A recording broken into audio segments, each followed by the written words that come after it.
What's up, Craig? What up, Craig? Me, the boys, Craig is now recording. Craig is now recording. We're back again for another episode. All about party makeup. Ooh. How much does it? I'm just gonna jump right into this one. We don't need to introduce ourselves. If you're 6 episodes into this, I'm Joe. You know who we are. One person's Isaac. There we go. And another one's Eric. Yeah, there we go. There, it's done now. All right, completely done.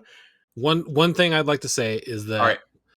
I feel like we should have named this podcast "What's Up, Craig," What's because up, that's Craig? what we say at the top of every episode. That can be the episode of that potential other show. You know what I mean? Okay, there you go. Yeah. All right. Party makeup in D&D. How much does it matter? That's really my only thing. How much does it actually matter? How much did games like World of Warcraft and EverQuest affect party makeup in D&D post their popularity boom? Okay, so we'll talk about like roles first. Yeah, let's talk about roles, because I was thinking about it yesterday and today, and I was like, I remember playing D&D before World of Warcraft came out. And only very briefly, because World of Warcraft's been around almost my whole life. There wasn't like all right, you're going to play a tank, you're going to play a healer, you're going to be a DPS, you're going to be a DPS. There wasn't any like planning. We just like made characters and played. Yeah. And I can't speak for any other groups, but I wonder how prevalent the like WoW raid or WoW dungeon like archetypes fed into D&D. I know it did, because 4th edition is World of Warcraft on paper. Okay. So like, and I know you obviously haven't played for, neither of you guys have played for as long. How much do you think it matters that you have every single type of class? I don't think it matters at all. I don't think it does either. But I don't think it matters at all, because I mean we did it. We survived in Michael's campaign. it's just easier. It's just easier. It's just easier, sure, but man, it was so fun just kiting around people with I think that's a just whole a bunch of low level mages. thing. I think that's a low level thing, not like a Yeah. That and like it doesn't ultimately matter, but right? But it's like your DM has to take it easy on you if you don't have some form of efficiency. Yeah. Like if you guys are just kiting everything around, if a DM wants to, you guys you're dead, because you can't run away. You can't really effectively run away. Yeah. Right. Because Like they you run can- almost every monster in the game moves the same distance.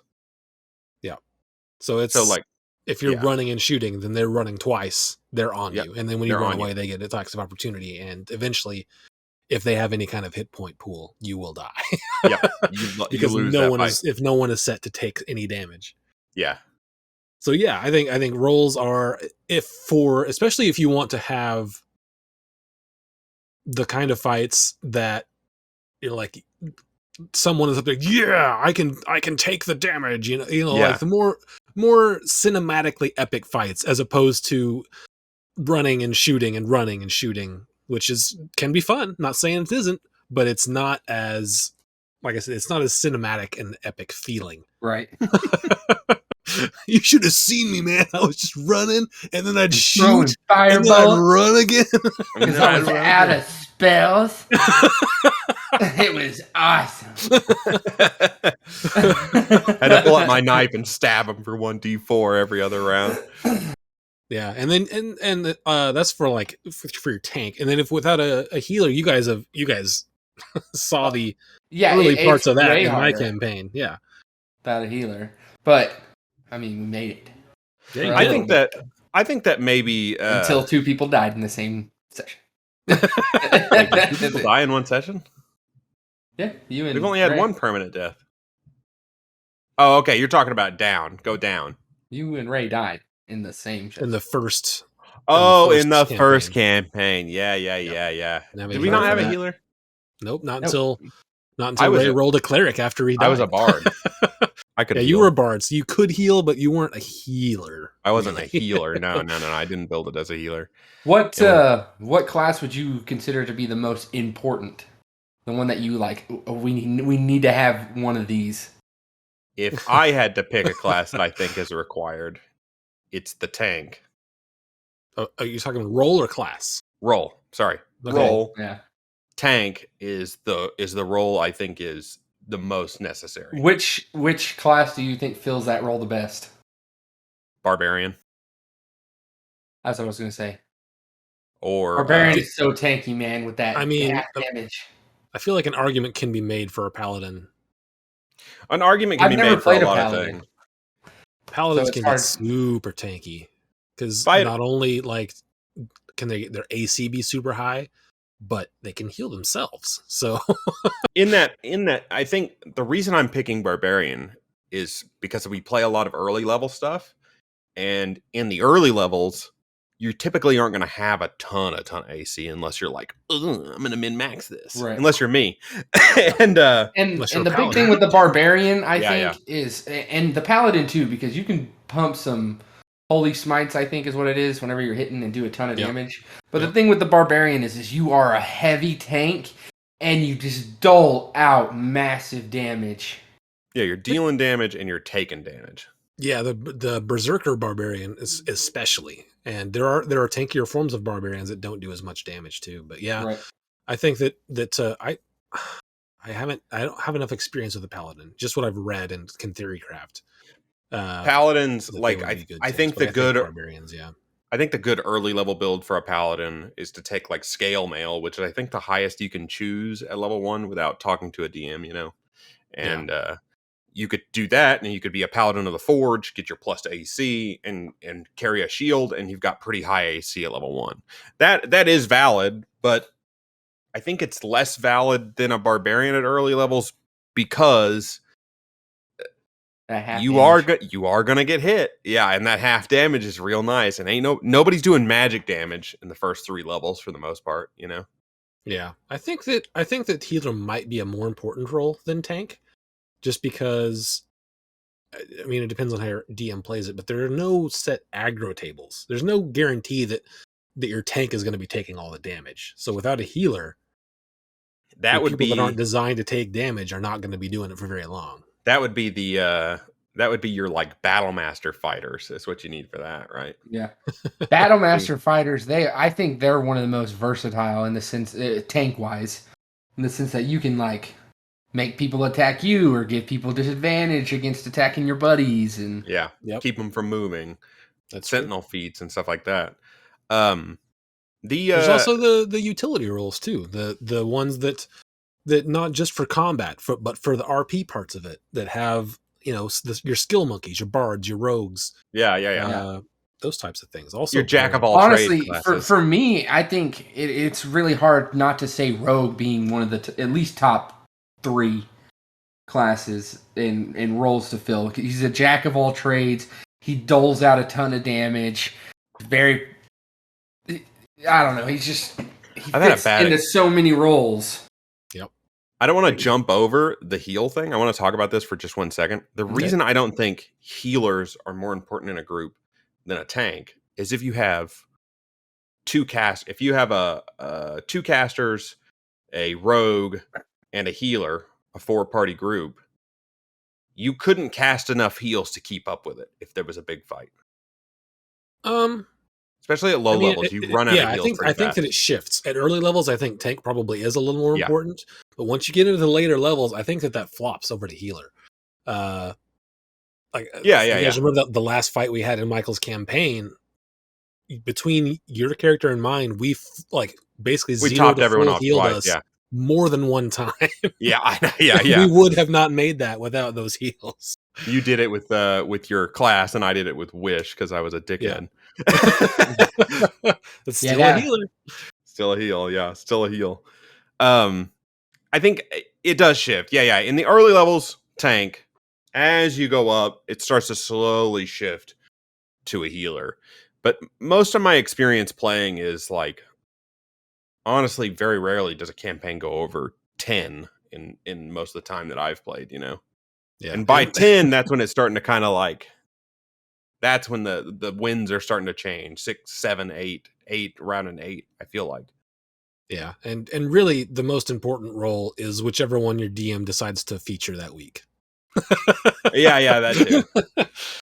Some fights do heavily favor certain classes for sure. Absolutely. And that's by design. So, Yeah. great.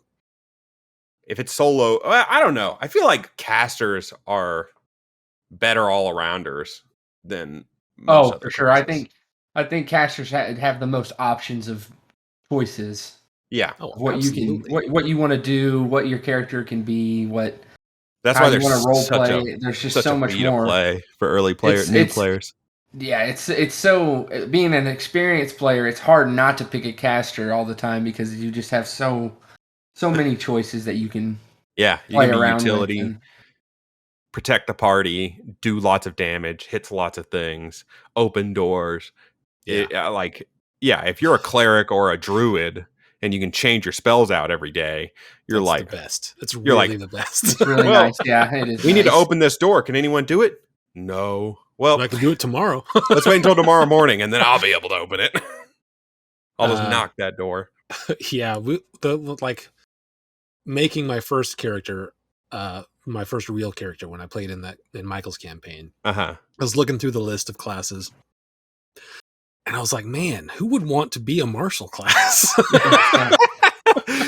There's a whole section of things just for spellcasters. It's like so many more pages deep if you look at the spell stuff. It's more fun.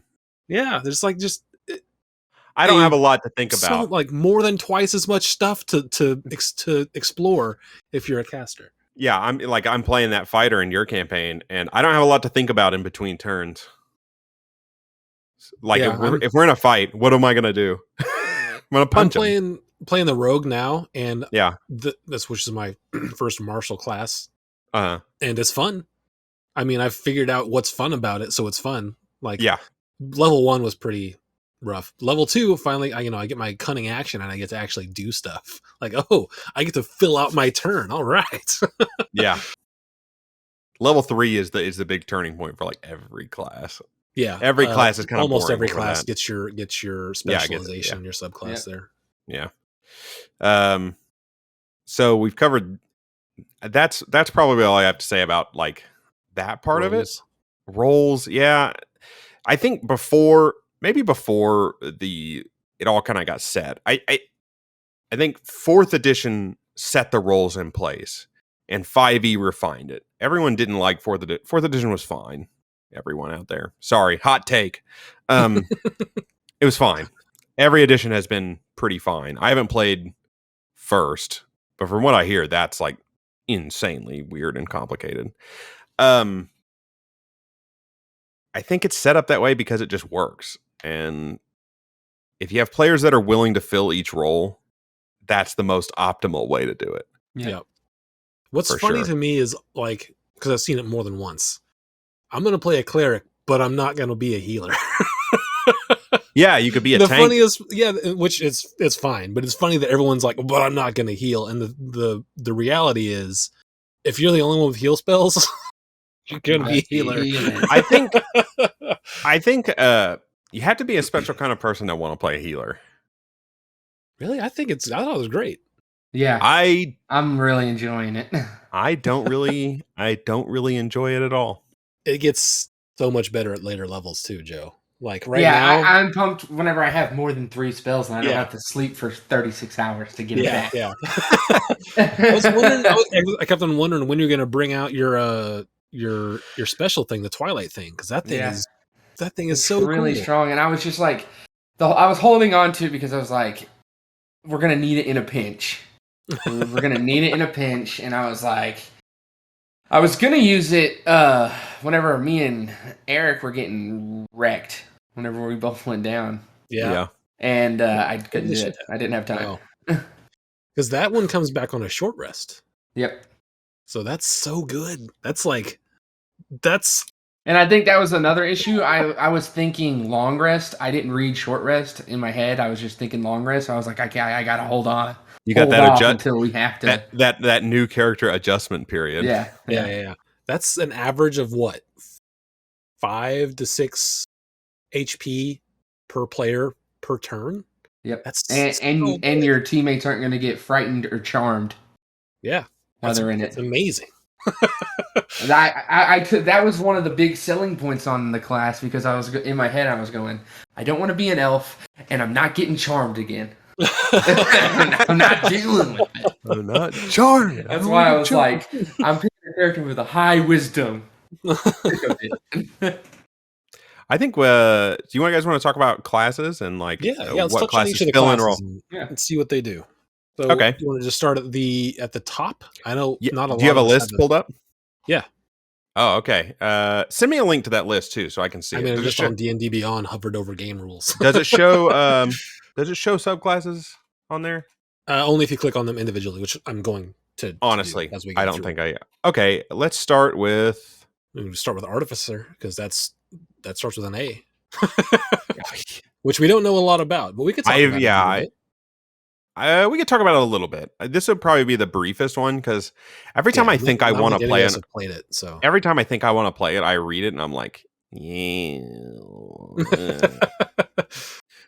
it doesn't do what I want it to do. I haven't even read about it, so I don't. So okay, well, we can talk about like what our perception is of it because I don't think any of us have played it. Like I said, the way it looks to me is a support class that specializes in magic items, right? Because you can, as you go along, you can attune to more than 3 things, which is kind of your whole deal. Yeah. You make a lot of the items that you get to wear. So it's not like you can attune to 5 and you're typically going to have 5 super powerful items. You're typically going to have 3 regular, like cool magic items, and then however many extra you can attune to that you create that are good but not amazing. I think of this as like a tech druid. You think? Yeah, it's a tech druid. Yeah, it's like I kind of see that. Yeah, that's kind of what it is. But even more utility focused probably than a druid is. Yeah, so there's the I can't really tell if it's supposed to be. I mean, obviously it's a caster class, but it's like is it like a half caster? Let me look at the table. Yeah, it's a half caster because you only get 5th level magic spell slots. Yeah, so you're still attacking with magic items or guns are a pretty popular choice, I think. So I think that it's designed to be mostly a martial class, but I think it's a hybrid. It's very hybrid. You know what I think 5e had really dropped the ball on, like pets and like summoned stuff. I know that pets certainly did until they fixed it a bit. Because the Artificer has some stuff where it's like, oh, you can make a little robot friend, but in reality, it doesn't seem like he does anything outside of. Well, that depends on which one you do. If you I think it's Artillerist, where you can basically your robot friend is a gun that you can tell to move around and then fire at things, and that's pretty cool. That's pretty cool. Maybe I should have played an Artificer. It takes forever. It takes forever for anything to happen in. Yeah, we don't level up very fast, and this would be a really insanely boring class for the first 2 levels. Well, maybe it would depend. So you could find a way to do it. That's eventually when I get through playing all the stuff that I really want to play, I'm gonna go through and be like, what's something that sounds really boring? I am going to try to make a way. Yeah. To make it cool. But I'm not there yet because I haven't been playing that long. So yeah. I think this class fills that utility role, utility/DPS role.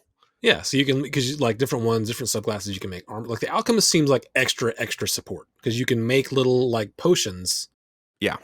And then hand them out and do stuff. So that's like I said, not a whole lot of experience, but it seems like it's trying to fill a lot of different roles. Yeah, to fill the gaps that maybe some other things don't. It seemed like a weird addition. I get why they did it. It's a popular like archetype, and it sort of helps to enter in with the popularity of steampunk going up. Yep. So yeah. I just think that like I have a lot less to say about this one because, like we said, none of us have played it. I've skimmed it a few times thinking I was going to make one, and then just never did. Which means I've never actually gone, deep into how everything works. Eventually, maybe my next character. Someday we'll have a new episode of this podcast, and we'll be like, "It's all about artificers and how cool artificers are sick." But yeah, we can move on from that. Let's move on from that one. Yeah, I don't know. Barbarian is the next one. Barbarian. Barbarian. I love barbarians. I've played barbarians a lot. I think barbarians are great. They can fill tank role, they can fill DPS role, and they're just really super fucking good at both of those And things. I think one of the best things about barbarian is like it's always fun whenever you hit somebody and you do a metric fuck ton of damage. Barbarians bring that. Like it's a non-caster that can just bring the pain. Yeah. Yeah, they can do a lot of damage. I feel like the two like sort of extremes for barbarian are berserker and totem warrior. Yeah. Right. Berserker is all about you can pump out so much damage per turn, just tons of damage per turn. Totem warrior, you can take tons of damage per turn because if you choose the right totems, you can be resistant to everything except for psychic damage. Yeah. Which is just like, hit me. I don't care. I have my hit die is a D12. I'm resistant to everything. I have 1,000,000 hit points, and I'm taking half every time. I actually don't like the Berserker Barbarian. I think it's one of the worst subclasses for this. Do you? Why don't you? Yeah, like it? I do. I guess it just depends on the game you're in. If you can take a long rest, no problem. Like, oh, we walked up, we fought some monsters in a dungeon. You want to just sleep in this room for 24 hours? Oh, I see. Because the exhaustion. Yeah, absolutely. Yeah. Exhaustion starts out not that bad, but if you're wanting to frenzy and do the most amount of damage, exhaustion can be brutal. That is true. That is absolutely true. And it but just like in the builds and moments builds. like you're fighting the one big guy, like big bad of this part of the campaign, it's so useful. Yep. In those moments. But I feel like you can make up for any of these other subclasses. Some of them I didn't even know there was a Path of Wild Magic. I haven't looked at Barbarian in a little while. Like cool. A feat makes up for your lack of damage, I feel like. If you want to do a ton of damage as a Barbarian, but you don't want to play a Berserker, take Polearm Master. Done. Great Weapon Master. Great Weapon Master. Polearm Master is freaking amazing in the early levels because you take Barbarian, you take a Glaive, you get 2 attacks per turn at level 1. Yep. You're just a monster at level 1. And you take a bunch of damage and you deal a bunch of damage. Yep. That's all there is to it. I think that the biggest appeal of Barbarian is that it's like big thicky. I don't have to think about anything. I'm just a guy who hits stuff, and that's my life. That's a really awesome point too. Level 3 is whenever you get your Path of the Storm. In Path of the Storm Herald, you hit level 3. You get your normal attack. You can hit people with the butt of your polearm if you have Polearm Master. Yep. And on top of that, you can use your bonus action to drop lightning on people. Yeah. So you get 3 attacks level 3, and that's actually level 5 you get that added attack. I don't think that's the case. I think the Polearm Master is a bonus. Is it? Is. Yeah. Yeah, I'm pretty sure that is. Polearm Master. Dang it. Dang it. I am double checking. I'm double checking right now as well. You'll probably find it before me. Yeah, bonus action. Yep, bonus action. So you can't do that. I wouldn't take Polearm Master as a probably Storm Herald, but I did a build where I was a Polearm Master Barbarian, and I just trucked for the first 4 or 5 levels. And there are other classes that have these kind of like weird curves of how strong they are depending on what part of the campaign you're in. But Barbarians are like a solid choice almost all the time because realistically most campaigns don't go past level 5 to 7. and even if your campaign could potentially last longer than that, most groups don't last that long. Yeah. So if you're out there and you're listening to this and trying to decide, I can't figure out what class I'm going to play, Barbarian. It fills and if 2 you're roles. if you're a new player, Barbarian is the way to go. It's a simple class, get you into the game, and you're going to be doing. You're going to feel awesome about helping everything. the party. You're going to feel awesome about your life.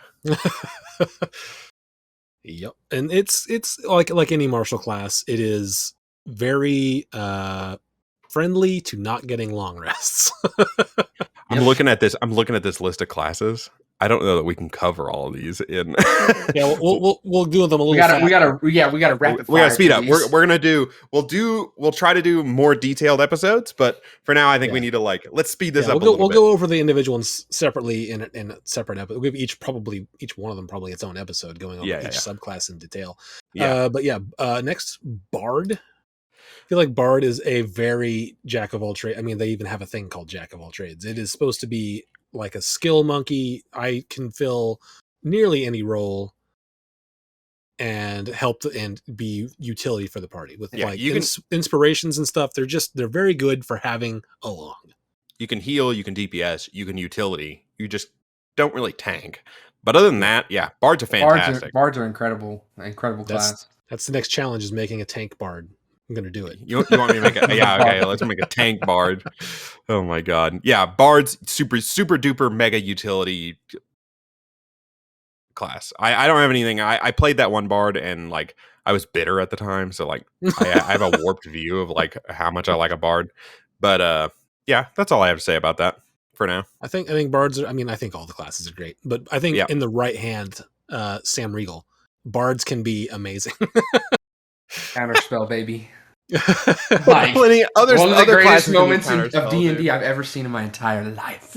I know that, but it was incredible. All right, moving on. Cleric. I mean, that's one of the most important. That's got to be in the top 3. It's one of the most important classes. I think Cleric and Druid are both in, and Druid's we can next. Talk about Clerics and Druids at the same time. They can go together. Clerics are godly druids, and druids are naturally clerics. Naturally clerics. They fill similar roles most of the time: heal, tank, and DPS. They're everything, right? They're not. They do. They do a couple of those things better than others. But thing about Cleric specifically, since that's the one that I played. Clerics are great, similar to Druids, because you get to pick your spells every day. You're not locked in. You don't get to pick something and be like, oh, I wish I had taken whatever. Because the next day you just be like, you know what, I'm taking that today. I am taking that. It feels great. Yep. I haven't played a ton of Cleric. I've played a Cleric of the Forge. That was all right. It's just a tank, but they can fill any role if you're willing to just choose your spells right and put the right armor on and do the right things. They're super, super versatile class that is maybe really good for I wouldn't say a beginner, but a moderate level player, a moderate in the middle. I feel like Druids are harder to play than Clerics. Yeah, maybe a Druid has a little more complexity to it. And Druids have sometimes a weird curve to how effective they are. I played a Druid of the Moon, and I was the godliest god of all time until level 5, in which case it's transforming doesn't even matter anymore because regular monsters are stronger than my biggest transformation, right? Yeah. I think that there is some balancing that can be done in there where they're too strong in the early, and then later on you're like, I'm just a spellcaster now. It's kind of cool that way though, because if you play a Druid of the Moon, you're totally into your shape-shifting stuff until you get to around 5 or so, and then you're like, okay, I get to check out this whole other aspect of my class. Yeah. And then once you get to be able to become elementals, you're like, oh cool, I'm a shapeshifter again. I'm back around. I'm coming back around. And then when you hit 20, you're like, I only shapeshift, and I get to be both shapeshifter and caster now. Plus, Druid has the ultimate screw your DM mode, and that is a summons Druid. Oh God! If you take so many summon spells, and I hate them all. Oh my God, they're so great, dude. Druids can just it's war by numbers, right? Big monster. I just wish there was a better way to implement them.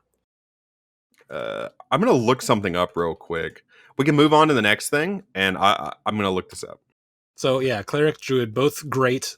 Mainly, the biggest pluses for them is that they get the use of their full class spell list, and you just get to pick what you want every day.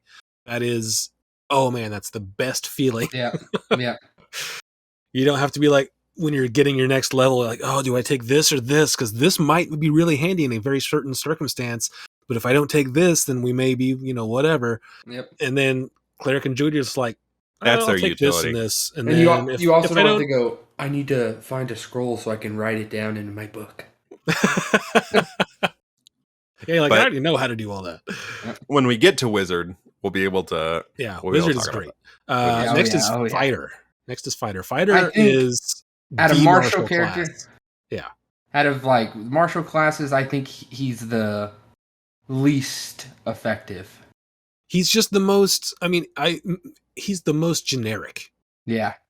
And therefore, that is his role. Like, to fill in all the other gaps, right? Whether he Yeah. needs to be a tank or DPS, or he can heal himself a very small amount. It's like, I do all of these things moderately well. If you want to fight me, I'm going to hit you 1,000,000 times, and it's going to be great, though. I think the part that maybe gets downplayed about fighters is fighters have a really strong ability, if you build them right, to move people around the battlefield, and that I think can be way more useful than people give it credit for. I 100% agree that there are lots of aspects of Fighter that people don't use because because after games like World of Warcraft and other MMOs come out, like, there's so much attention to min-maxing that it's like, well, this is how much damage I can do in a round. And then there's far less attention paid to what utility can I bring. Yeah. But yes, moving people, fighters are great for their own reasons. It's like, they're the martial bard. Yeah, they're the martial bard. That's perfect. They're a martial bard is what they are. They're interpretive dance bard. Yeah. An interpretive dance is martial. Yeah. That's it on Fighter, right? We'll move on. I mean, pretty much. There's the monk. If we're not getting into them. So, monks. Yeah, we're not getting into them. Monks.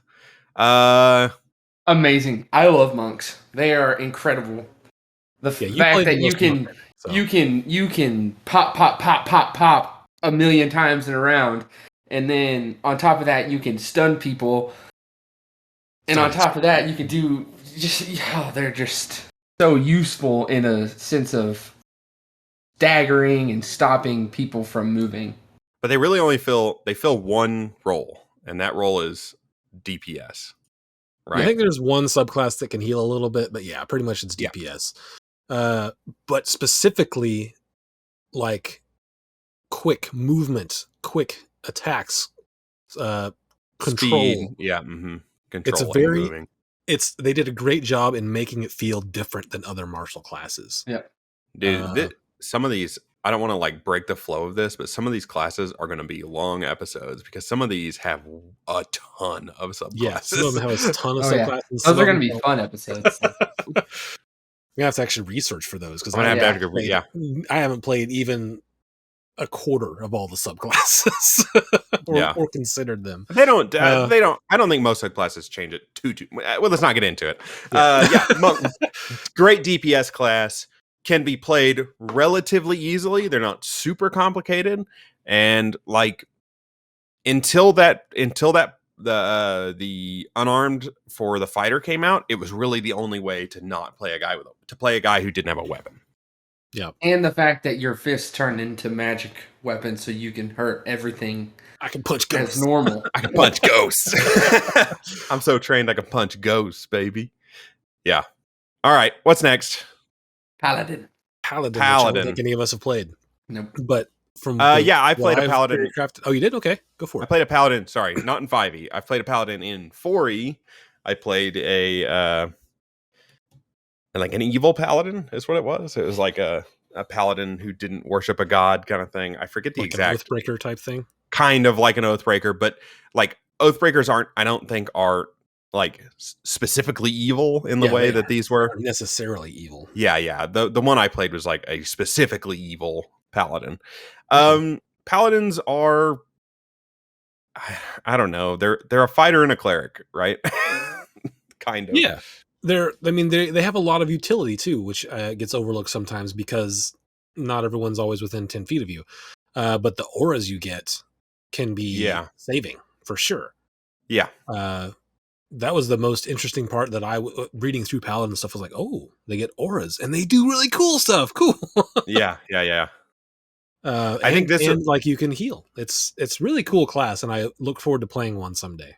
I look forward to maybe the episode about this because this is the class I know. Yeah, I want to explore the paladin because I don't know too much, but I definitely want to know more. All right, we'll move on. All right, move on. Ranger. Oh, I want to the Ranger. Like, it's everything about the Ranger sounds up my alley. I love it, but like the Beastmaster, I've only played Beastmaster before they had the updated where they fixed it, and it's just such a letdown. Yeah, that your animals suck, and it was just like, it's such a cool idea for me, at least. Like, but I love the idea of having a pet, a companion that helps you and stuff. But as far as the role it fills, Rangers can do insane amounts of damage. I feel like they can never do as much damage as, say, a fighter. Maybe I'm jaded by yonder 3/5 Ranger who could attack like 6 times a fucking round and just like was insane. I haven't played Ranger in 5e really because Ranger's not really a class I choose to play that often. So, yeah, they're a half caster. Yeah. So I mean, they don't get as many attacks as a fighter does. So if it's and their sort of non-combat role, it feels lackluster to me. And while David was a ranger, I tried to work around that and like here's some things that you will be good at. That's not a good walk through a forest. That's not a good example of that class, I don't think. That's fair, but it's still like no matter who plays it, it's like, oh, you're in your favorite terrain. It's either broken, like you can't get lost, you always know where you're going, or it's like it doesn't do anything because you're not in your favorite terrain. But you could do so, if you did like a dual wielding ranger, you could attack a lot and do a lot of damage. I think like maybe we just haven't explored ranger enough, but a ranger is like a DPS / minor healing role. / utility. You're an emergency. Like a lot of rangers emergency utility. I feel like rangers will generally want to take like pass without trace, so you can get your party through places without getting spotted. And you want to take stuff that like gives the enemy where they have to walk through difficult terrain and stuff like that. It's just you have to be really careful because if you're I'm going to put Ranger as like a moderate skill class or a high skill class. I agree with that. Because Rangers, they seem simple on the surface, but you can really screw over your party if you're just like, and this whole area, you can't walk in it. And then your fighters are like, so what do we do? Yeah, I feel like Rangers are like easy enough to get into, but very difficult to master. And I feel like it would take a lot of research as a ranger and role play to like get it to where you feel like a Aragorn, right? Yeah. It would Aragorn, take a while to get there. Well, I mean, like the Strider version. Yeah. Like, go through the woods and do all these cool things. You're right. All right, Ranger, yeah. DPS utility, DPS / utility. Yep. Yeah. Anything else to say about that, Joe? I like I said, I love the idea of the Ranger. It's just so hard, and I think one thing that could help is, like Eric was saying, the dual wielding. That's something I haven't seen, and I think that could be very useful, especially with Beastmaster, because you're always going to have advantage because you're going to use your companion to flank. Yeah, you could dual wield single-handed crossbows, dude. Pew, pew. Okay. Why not, dude? That's interesting. It's never really like it's not a popular idea to be melee ranger, right? Yeah, melee rangers work just fine. Yeah, they work, but it's just not something I think of. No. Ranger. Yeah, we got a cool bow. I think that's the big thing. Is you picture a ranger, you picture a guy with like a long bow or a short bow or something. I think it's like people being tied up in like the book art of a ranger. That's true. But yeah, I think that there are a lot of really potential cool builds for a ranger that I likely won't get to make. But yeah, if that's all we can move on. Yep, move on. Rogue. Dun, dun, dun. I love the rogue. First class I ever played. There you go. You might have more to say to this than the rest of us. My first campaign, I started a rogue at level 11. That it seems was a like lot. too It much. was a lot. I think I know we're already almost through all these. Going forward, we should declare what they do first. This is a This is DPS DPS utility. Yeah. Yep. I think rogues are really cool. I did a lot of research into them since I was making my character a rogue in Michael's campaign. Uh-huh. And I have some cool mechanical ideas that I'm going to try to play with once we get a little higher level. It'll be a while, but Yeah. Potentially very cool. And I like that they are a skill monkey. Like, you're proficient in a million things. Yeah. You have expertise in some of them. So it feels really cool to be good at something or good at many things. Yeah. I think the rogues are such an important class in a party. Just because of that, they can do so much to help with role playing, with the DPSing and fights, and finding good things DPS. and traps, and helping with like conversations and stealing things like that. Like, they are so useful. Yeah, I like the idea of a rogue is top notch for me. I was a little surprised that your guys' party did not have a rogue in it. But Our party did have a rogue in it. Did it? At the beginning, it had a rogue in it. Bert was a... No, Bert I mean in my campaign now. Oh, okay. Yeah. Sorry. No. Yeah, sorry. I thought you were talking about the campaign you joined us in. No, we did have a rogue. He was a swashbuckler. I was there for that. We had a... Oh, no, he was a monk. Never mind. I forgot. I'm forgetting things. Yeah, anyway, rogue. Yes, rogue. Very cool. I like it a lot. 2 thumbs Rogue's up. awesome. 2 thumbs up. Big rogue. Big rogue fan over here. Sorcerer. Ah, yes, the sorcerer. DPS utility. Yeah. You can let's just call it utility. There are some heal spells you can take, but it's a utility. It's a subclass. I would think sorcerer wise, they're definitely DPS on the caster side. They're DPS for me. They can be utility. They can definitely be utility. There's plenty of utility subs, as with any caster, but generally you think meta magic is the thing that sets them apart, right? Yeah. Being able to do meta magic. I think when you go into, I think the biggest thing to remind yourself of, if you're thinking, I want to play a cool ass sorcerer who does cool spells and it's just a cool guy, what you got to remember is, what you got to think is, am I okay with casting the same spells a lot? Yeah. Because you're locked in. And thematically, to me, that makes sense. It's like you don't know very many spells, but the ones you do know well enough to be able to augment them into doing these cool extra things. You're a more focused wizard. You pick a thing and you get really good at it. That's what a sorcerer is. You use your meta magic to try to achieve the things that, like, the utility of a wizard can't quite do, right? Like being able to cast the subtle spell and being able to cast spells faster than they should be able to be cast, and that can create for really awesome moments. I do think that Tosh has released, there's an option which we're using in my campaign, that you can swap out your spells every level. No, that's been there. Was that there before? Okay.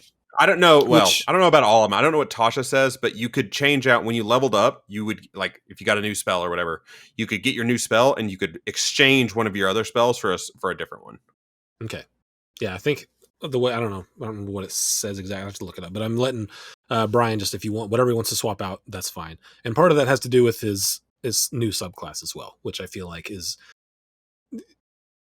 it's cleric based, so I feel like you should be able to swap out those spells every level, because clerics do it every day. So hey, look, I'm looking at this list of subclasses. Storm sorcery. I've always wanted to do a storm themed caster, but it never has been like a viable option. Maybe this is the thing I needed. Whenever I made my cleric, I very nearly went Tempest Domain, because it looked so cool. Yep. But I didn't do it. Sorcerer, I feel like it's like you said, it's like you can get bored with the spells you have, but if you can find creative ways to use meta magic, I think it can be very cool. Yeah, and you can theme your character very heavily into one thing, right? Like my guy was very much fire and fire only. And I would which I feel like is the easiest theme because that's That is the like where easiest the one. most cool stuff comes from. Yeah, that's what I chose it for a reason. There's no But ice ball. It's only Yeah. fireball. I didn't stray from it though. Like every time I leveled up, if there was a good fire spell to take, I took it. Yeah. Right? I really, really, really tried to be like, all right, I'm getting a new spell. Which one says fire in it?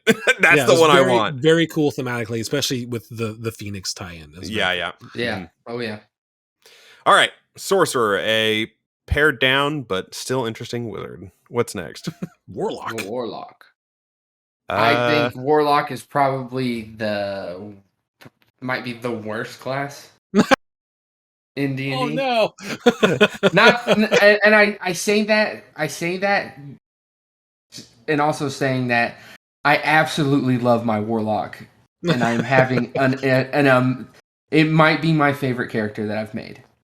But that also ties into the backstories and stuff and the role-playing aspects of that character and the world that it's in, where I'm having to hide everything. But strictly basing it on effectiveness and mechanics, I think Warlock is probably the worst character.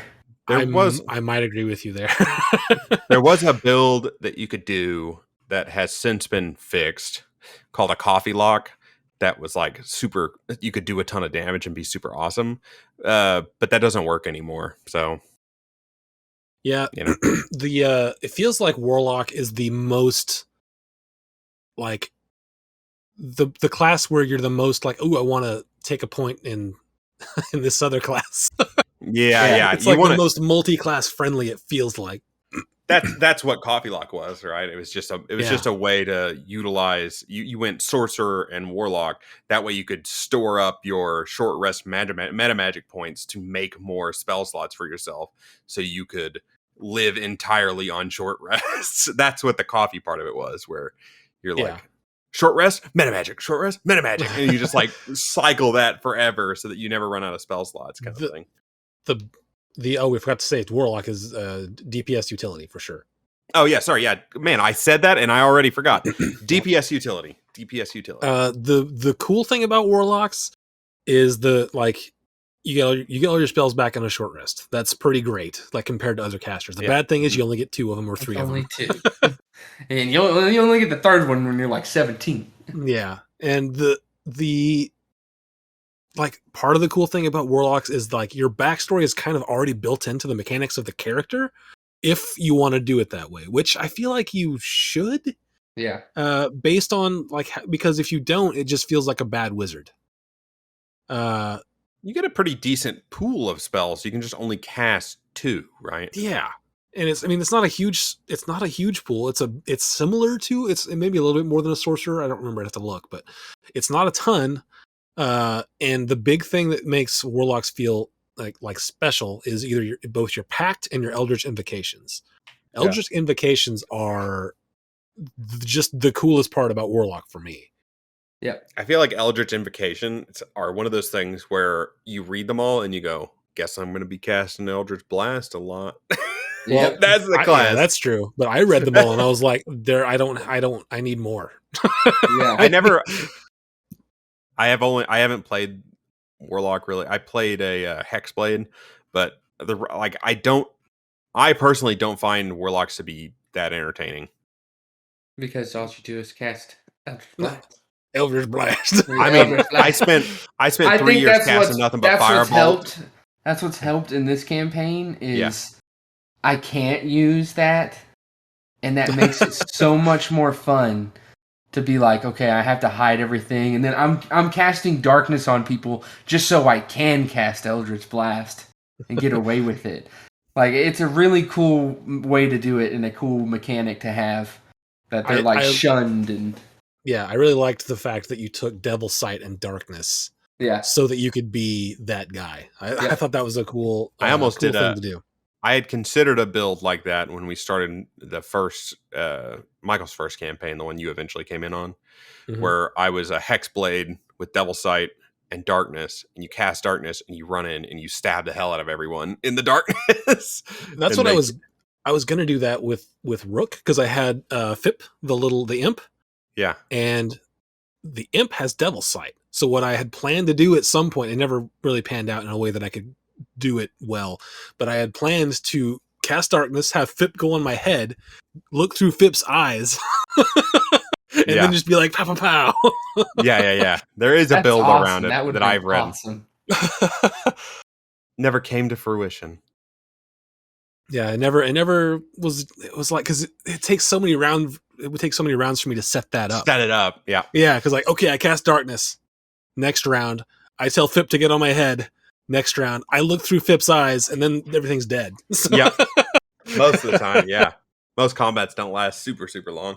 Yep. All right. Wizard. One more thing I wanted to talk about okay. on Warlock, because when I was talking about the your backstory sort of be built into your character, I feel like it's that way because there's no other class that you are beholden to some other entity for your ability to be an adventurer. Okay. Every other class gets your either your martial and you learned it through some means, or you are like if you're a wizard, then you learn magic. If you're sorcerer, you're born with it. Cleric, you can read into that a little bit, but generally it's just like those are given to you for being a follower of you learn to use it because you are a follower of whatever god. Yeah. Warlock is you made some kind of deal and you get your powers from intentionally something or not sometimes. Yeah. And you get your ability to cast magic from something that is presumably getting something out of this deal. So if at some point it decides it's not getting what it wants, it can potentially take those things away. And that is interesting to me. I'm not it is a thematically interesting class. Yeah. It's not I feel like most campaigns will not take that into account. They'll just be like, no, you just get to cast. And that's fine, but it seems less interesting. Yep. I know that. Okay, I'm going to tell this little Warlock story. I might get this wrong. I know that he listens to this podcast. Steven, what's up? In his campaign, he had a Warlock who later found out that he didn't know who his patron was. Mm-hmm. And his patron was him in the future that had learned how to time travel and was trying to gain something from his younger self or change his life in a specific way. And he had become powerful enough in the future to have patrons. And he told me about it. He tells the story amazingly well. It's the most interesting Warlock I've ever heard of. I was like, he told me about it, and like he finds out who it is because like he has this glass staff and this portal opens and it's him, but it's older and oh my god, it was just the coolest fucking Warlock I've ever heard ever. I was like, that is an insanely awesome like story beat for the character and like a cool way to do a Warlock. I feel like Warlocks have a lot of potential role play wise. I just don't think they have a lot of potential otherwise. And it might just be because of my lack of experience with them. But damn, that was like he told me that story and I was like, that's the coolest shit I've ever heard.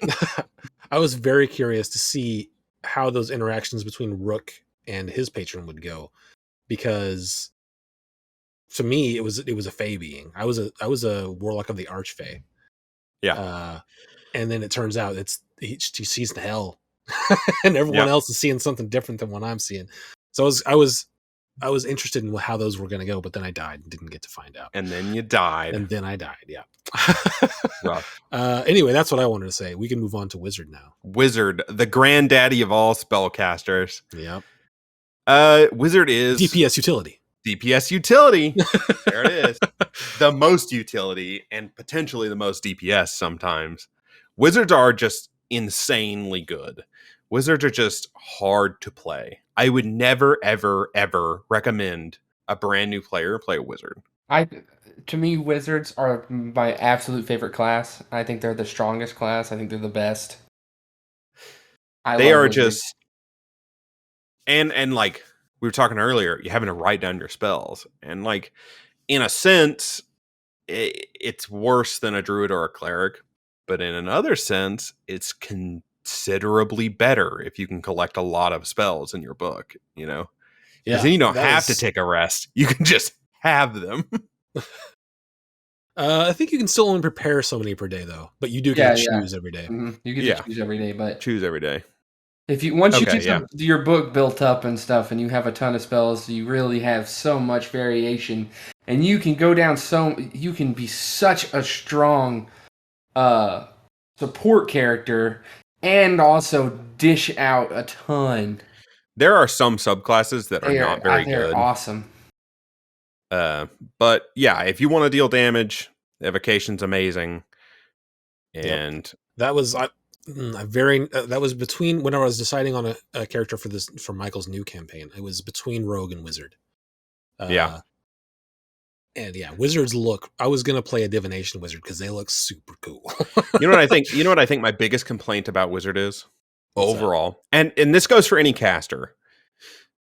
As cool as some of the themes are, like if you want to be an enchantment wizard or do necromancy or do illusion or whatever, I don't think there's enough variation in spells between the classes. That's just a general. I agree. Yeah, that's a general gripe. I wouldn't even mind if it was like same pretty much wording, just different names for spells that this character has, and maybe it does a little bit something different. Different type of damage or different type of because it's something more class specific. There's not a lot of spells. Like a sorcerer can cast most of the spells that a wizard can. So like if I'm choosing purely optimize, why would I not play a wizard? Yeah, and I feel like that is thematically good, that wizards can cast like most spells that other casters can cast, because that's kind of their whole deal, is they're studying magic to learn it. They should be able to figure out how these other classes are doing it. That's like their theme. So I like that aspect of it. But yeah, I wish there were more class-specific spells, especially for like Warlock and Sorcerer. Yeah. And even Wizard, too. Chronergy magic, I'm reading that as one other thing. Graviturgy magic. That all sounds really friggin' super awesome, but there's not a lot of spells that like feed into those themes. Well, Chronergy and Graviturgy are both from Critical Role, and they are wizard-only spells. And the way it's built into the thing, you can only get them if your DM basically lets you find them. Or but like I thought about doing a magic the Chronergy, and I read it and I was like, this just isn't different enough from a normal wizard. You get some spells that are not available to other but for the most part, wizards. But for the most part, it's not so different that it makes me want to choose it. And it's definitely not. That was the case with all the wizards, just because that's like their theme is knowledge, and it's difficult to write. Well, you have this knowledge that other wizards don't, because all wizards are trying to find out all the answers. So, and necromancy wizard, always something I've always wanted to try to do, but I've tried it multiple times, and it's just so hard to get rolling, to get the ball rolling. And how do you be a good guy who's like, and these are my 12 buddies that I killed and brought back to life. I carry them around because sometimes there aren't corpses available that I can use, and that's kind of my thing. I keep a backpack full of skeletons just in case. I think wizards are great. Wizards are super good. I wish that there was a little more distinguishing them between their subclasses, like you mentioned, but I think they're good. I like them. High skill DPS utility class. Yes. A lot more to think about in combat and out of combat. Also, if you want to like really play into wizard, talk to your DM about at least having the availability of finding or buying other spell scrolls. Yeah. Because if you can't, then wizard feels kind of bad. It's like part of the whole thing is I can collect spells, and then I don't only get them when I level up. I can find them and copy them over. Wizards can be the richest class in the game, dude. If you're playing rules as written, spell scrolls and spell books are worth a decent amount of money, and it doesn't cost a lot of money to copy your spell book to a new book, and you could just mass produce your own spell book over and over again and sell it to different magic shops all around the world and become rich as hell.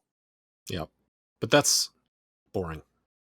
Is it boring? Yes, it is. If that's like your whole story arc, it's boring. Not your whole story arc, Maybe you're just a greedy dude who likes money, and that's like one of the things you do to constantly have a drip of money, is to sell your Sure. spells. But yeah, if it's your whole, if it is your whole story arc, then you're just like playing like book publisher simulator. That's not fun. As you ever played Papers, Please or anything like that? No? I have played that, and it was an interesting game, but I played it for about 30 minutes, and I was like, I have seen this game now. You just didn't get into the story part of it. That's Anyways. possible. Special sub mention for Blood Hunters. I don't know anything about them. Okay. Blood Hunters to me seem that's like you guys. such a cool class. I've Yeah. never played one, but like seeing it done with Molly, and I think it's a really cool idea for a class. Yeah, I think that is a cool idea for a class. I don't know hold on just 1 second. I want to check something about them. Because I feel like they should have their hit die be D12s because of the way their stuff works. Yep. And I think that I think it's a D8. I think it's a D8, which feels lackluster to me. Yeah. Since like anytime you want to do something cool, you have to injure yourself. Yep. It's D10, so that's not bad. But I still feel like it should be a D12. Yeah. D10, the same as a fighter. That's not bad. It isn't, but anytime you want to do something cool, you're taking 1d8 of damage to yourself, or 1d6 or 1d4, depending on what level you are. What roles do they fill? DPS mainly? DPS, I haven't seen enough of them to know for sure if they're good at tanking or utility, but they are a DPS class. If they're hurting themselves, I'm going to guess that they're not very good tanks. They're they're moderate utility. Yeah. I don't know if they tank well or not, because I don't know how all the Crimson Rights and stuff work. It's a D10 though. That's a decent amount of health. It is, but if you're rolling bad, yeah, that's the same like rolling a 2. Yeah, like rolling a 2. That's the same with any class, dude. Doesn't matter. But you're not hurting yourself with any other class. Yeah, but if you're a barbarian who went into the campaign thinking they were going to be a tank and they roll a 1 or a 2 3 times in a row, they barely have more health than like. I mean, that's true, but if every time you raged on a barbarian, you took 1d6 damage, yeah, you would be thankful you had a d12 for a hit die. Yep. Yeah. Oh man, that's all the classes. That's all the classes. We burned through them pretty quick. Yeah, we got through them quick. Do you want to touch on character personalities for group makeup? Huh. I hadn't considered that. That one's a tough one because you never want to be like real controlling on like you can't be evil. You can't be no lawful good characters because they're annoying. You know what I mean? You can there can be conflicts in that way where you have, if somebody says I'm playing a lawful good cleric or a lawful good paladin, and the other guy's like, well, I'm gonna play a chaotic evil wizard or something. It's like those characters are not compatible in any way. Right? We ran into that where we did some stuff and our lawful good character was like, well, I'm just going to try and kill you now over and over and over and over and over. Yeah, I don't think that was a game rule problem as much as it was a player problem. But that's what we're talking about. It's character personality. Character personality. If not even having to do with alignment necessarily, but like, who do you want to have your character that's like shy? Do you want to have a character also that is more like the face of the party? Like, who do you want to have character personalities fill certain roles? I think my input on this is this: if you're a new player, don't even worry about this, because you know what your character's personality is going to be. It's going to be you, or you slightly elevated, or you slightly dumbed down. That's it. That's going to be your character, and that's going to be your character for a while. Later on, I still don't think it even really matters all that much, right? The dynamic of the party I think the craziness about it is even more fun. So like being a holy paladin who's kind of like tweaking and crazy and like that's a cool That could be a really cool dynamic that you have to like fight through in your role play. Yeah, if you juxtaposition your character's personality to be like juxtaposed against your class and or alignment, that could be interesting. Sure. And I think maybe that would be a fantastic topic for a role play episode, right? Sure. Yeah. I think as far as party makeup goes, though. Yeah, go ahead. I want to touch on like, do you go into a party thinking, okay, we want one guy to at least be like the face of the thing, so he's going to have a higher charisma score. We want one guy to be sort of more what's the word I'm looking for? More devious. So he's going to be the guy that if we need to talk to somebody shady, he's our guy. If we, that kind of thing. Like I would imagine that there's not a lot of crosstalk about this, especially for home games that aren't being like don't have to have a dramatic element to them because they're not being broadcast. Your campaign, I didn't really know what the other player's personality was going to be before we started. Yeah, and we don't really do it either. But I just because I have noticed that, especially in the first campaign, like character personalities can sort of bend to fill roles. Like I'm not sure that Seraph was a particularly talkative character when you first pitched him to me, but you sort of ended up filling that role because no one else was doing it. Yeah. So yeah, I kind of was just trying to role play, and I got into it with Sheriff. I talked. Yeah. My guy was just a dickhead. Your guy. Also, like evil characters. Remember the thing with the kids and the wings and everything? Yeah. Oh wait, was I the wizard by then? No, because that was I think the same episode where you tortured people. Yeah. See. I think evil characters can be such a cool and fun thing to introduce, especially if there's only like one evil character in the party. It just has to be done right. You can't, if you're doing just crazy evil stuff all the time in front of your buddies and they're like, you can't be doing that. I think that's going to lead to... Yeah. I think that looking back, that bard that I played, if I were to play it again, I'd play it pretty similarly.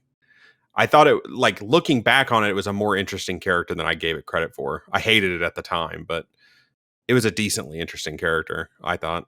I would have, liked a heads up as to how you were planning on playing it. That would have been pretty cool. You were just like, I'm just a guy. And I was like, okay, he's just a guy. And then later, like after your character's dead, you were like, oh, he was evil. Like, why didn't you tell me any of this?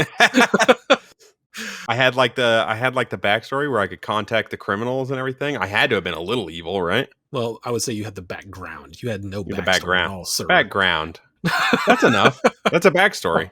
No. That's an in the book backstory.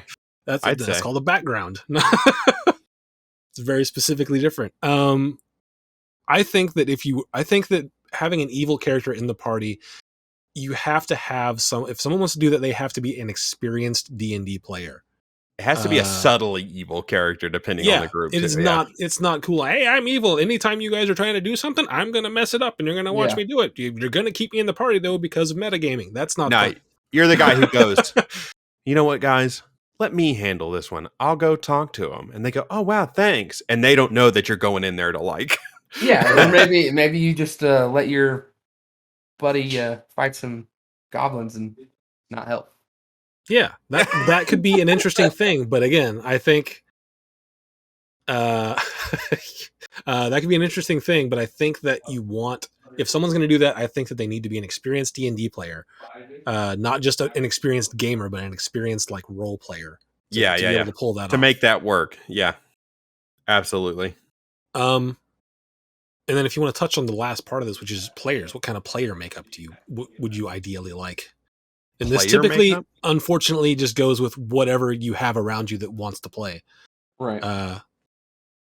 I would like to have an array of players that like, which I've kind of got, that like the game for different reasons, so that you can explore everyone can sort of explore those with the people who like them and sort of get into it. I would prefer to have a little bit more diversity in our group, but we got what we got, you know. and it's great because everyone shows up and we play. That is the most important part about your players, is that they show up and they play. Yep. It's about having players. I don't know. This is really It's about having players that will play even if they're not getting their way. Yeah. Yeah. Just if you show up and play and are willing to let the other players have their turn. Yep. And that's what you said. I don't know why I said that. Anyways, yeah, that's it. Just like, can you show up at the same time every week? Great. Are you willing to play without? Yeah. Are you willing to play and not cause problems? Not cause not be problems the main all the time. character at all times. At all times. Yeah. That's it. That's all I have to say about that. Like, I think most D&D parties don't last a long time because of a problem in that like realm. I think that's where experience helps a lot. Whereas as I've played more and more, I feel more comfortable now going, I want to let other people shine, so I try to take a little bit more of a backseat at times. Yeah. For sure. It's experience, but and I don't feel like I have to be the center of attention. Whereas whenever I first started, I wanted to be getting the last kill every time. I wanted to be making sure I was the one rolling to like deceive people and do everything. And yeah, I don't have much else to say about that. Yeah, like I said, I would like to have more diversity in our group. Like, I would like to have female players, but unfortunately they're harder to find because they've typically been excluded from things like this for so long. So you find less. I feels like you find less women and anything other than assigned male at birth. You find less of those at gaming, any kind of gaming really, which is unfortunate. But the big thing is just get players that are willing to have a good time together, let each other play, and show up. Showing up is like, if you can't show up, it doesn't matter. Like, you can't play. Yep. If you can't make the commitment to show up every single time. Of course there's going to be times when you can't make it, and that's fine. But But if you got like you need to have like an 85%, 90%. I'm gonna be there. Yeah, that is great. And that's based on everything that I've like heard and read about other groups. That's the biggest. We thing. have been incredibly lucky with our two groups. I think I've been lucky my whole life with D&D. Every group I've ever played with, it wasn't ever like a short little thing. I played with a group for 3 to 5 years before moving on to a new group every time. I mean, I don't know, because I have no experience with groups that fall apart, but I've read tons of people who have experience with groups that fall apart. Hey, Joe, this is your time to tell us about it. Tell us about it. It's frustrating. Let me tell you, it is real frustrating when you make a character 17 different times going, I finally get to play it. I'm so excited. This is what I've wanted to play for 7 years. Nah. Can't make 2 sessions. 2 sessions, then it falls apart, dude. Yeah, that's even the bigger disappointment whenever you're like, all right, we're 2 sessions in. I'm so pumped. Next week comes. Oh, I can't make it. Okay, cool. Whatever. That's fine. You know, it happens. We'll be back the next week. Oh, you can't make next week either? Oh. All right. Well, when can we play again? Maybe like a month? Oh. And then a month. And that rolls around. It's like, well, we don't really remember what's going on, so we should probably just restart. Stop doing it to me. Message to all you new players out there. You don't have to play every week. Bi-weekly? Monthly? Yeah, just some sort of schedule that everyone agrees on. Is perfect. Don't expect, I would say, honestly, it's probably healthy not to expect a group of adults to be able to play every week.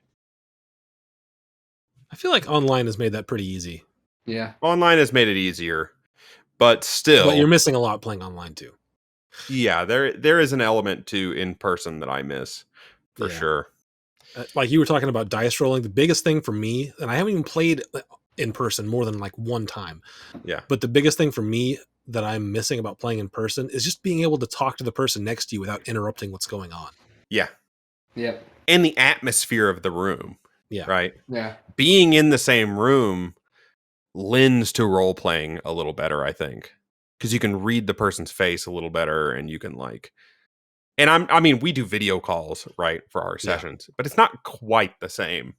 Yeah, it's not. It has advantages and disadvantages. Like the disadvantages of the things we just talked about. Advantages, though, like if you're not feeling great but you're feeling well enough to sit in your chair, you can still play. Yep. If there's a pandemic, you can still play. If Hopefully you're on vacation but you have a laptop with you can still play. It's you could. There's lots of advantages. There's lots of advantages. There's more advantages to online than in person. Yeah, but the biggest advantage to online is you get to make free maps with Tailspin. Oh yeah, they look awesome.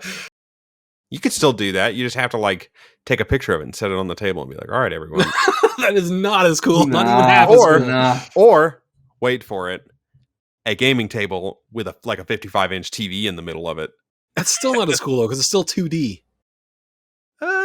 Or you build really cheap terrain out of foam board and no, Dwarven Forge is expensive, dude. It's nice looking though. It looks so expensive. Cool. It's so cool. But you can make awesome looking terrain with popsicle sticks and foam board if you're willing to put in some effort and you know how to paint miniatures. And adding that to a DM's prep time though. Well, what you do is you make generic stuff that fits a lot of different scenarios, and then you only build like big things like a couple of times. Or with the prevalence of 3D printing. With the prevalence of 3D printing, there are a ton of 3D printing communities for D&D to download things like carts and buildings, and you 3D print them and you put them together. Then all you got to do is paint them. You don't even have to go through the process of like doing all that stuff. Painting still takes some time, more time than Control C, Control V. True, but like if you wanted a wooden like Tudor style building, the very typical D&D building, you had a 3D printer and you know how to use it. You 3D print your building, put it together, prime it black, dry brush it with white, dry brush it with some brown, fill in the little areas in between. It'd take 20, 30 minutes. Yeah, sure, but that's... I know, it's more time. It's a hobby. Range of quality that you're going to get from different people. Yeah, for sure. You learn the little tips and tricks to like speed things up for sure when you're painting minis. Mm-hmm. As someone who's painted a lot of minis. You can also, though, get lost in the weeds. Yeah, we can talk about. Yeah, we've got. Honestly, I think we've opened up more ideas for more topics in the future here in this episode. Maybe we'll go over some subclasses next week or something. Yeah, we could future episodes subclasses. If we should pick a class and just go through all of them. I think next week next week is gonna be like a variety episode again. Okay. We're going to talk about food and bags of holding. We can talk about food in a bag of holding, dude. All right. And many other small topics. On the docket. But as always, thanks for listening. If you have any ideas for something you want us to cover or any like stories you want us to tell, you can leave a comment on the YouTube video. That's probably the easiest way. I'm going to try to get a website, but we'll see. It's like it's a money sink to make a website. And this doesn't make any money. Flat out. Start listening. Tell your friends to listen. Tell your friends. You have a friend who likes D&D? You tell them about this podcast. You critical roles, people. Get on here. Let's go. Yes, us three schmucks. All right, that's it. We're just going to be invited to the show, man. Come on. You can invite both of them to the show. All right. Thanks Goodbye. for listening. Bye. See ya.